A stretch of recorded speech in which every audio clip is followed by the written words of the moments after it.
I got really into jazz when I was 21 after seeing Miles Davis's band play at a club in Los Angeles. Keith Jarrett was the pianist, Jack DeJohnette was the drummer, Michael Henderson electric bass, Gary Bartz on soprano sax. I left the club that night completely changed, and I mean on the molecular level. You know, my molecules had all changed. I became fascinated with the art of improvisation, which to me simply is motion. Improvisation is motion, which means that you start singing and you keep going. That's all. Now, all of the theory, you know, if you're studying theory and harmony and all that kind of stuff, that's all comes into play later. But the first thing you must learn how to do is to open your mouth and sing and keep going. That's it. And anybody can do that, right? Kids do it. They know nothing about theory. They know nothing about scales and modes yet. The more knowledge that you have, eventually you use that stuff. But in the beginning, the most courageous thing you do is to set yourself a goal. I'm going to sing for 5 minutes. I'm going to sing for 10 minutes. You start and you keep going. Now, I can tell you 2 minutes down the line, if you're not used to doing this, you're going to want to stop. Every molecule in your being is going to be screaming to stop for several reasons. It doesn't sound good.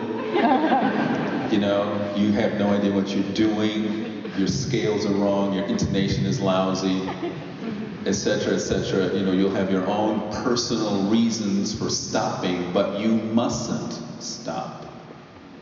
You just keep going, and you do it every day.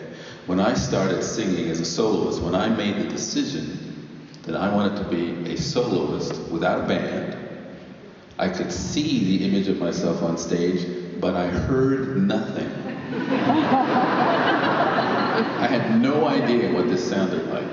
I worked on my technique for 6 years before I did my first solo concert. 6 years, practicing at least 2 hours a day. The first 2 years of that, I listened purposefully to no singers at all. None. Because I'm a very impressionable person.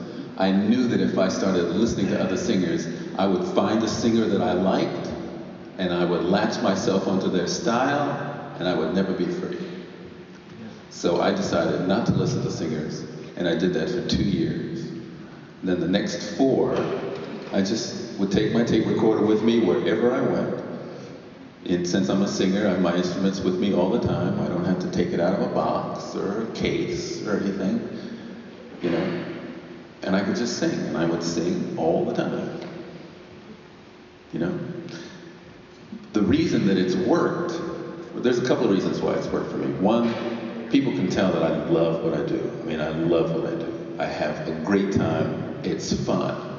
The other reason it works is because what I don't sing, you hear. Mm-hmm.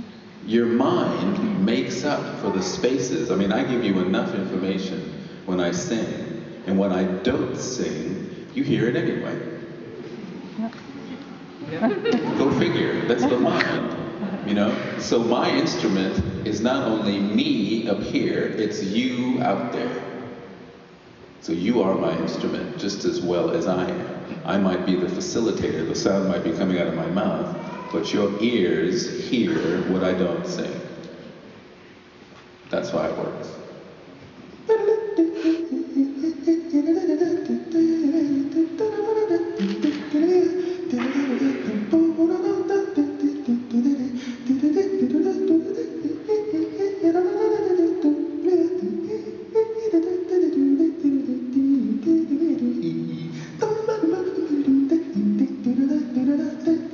Now I know there's a kid out there who's got a drum going,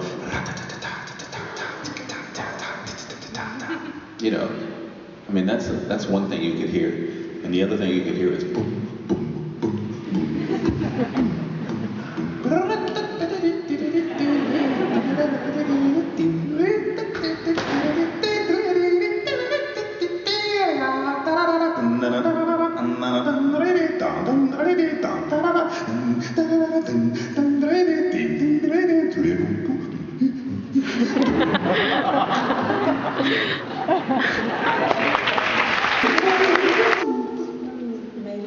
You sing it. You starting off on it. Every honeybee filled with jealousy. When they see you out with me, I don't bring them goodness, no.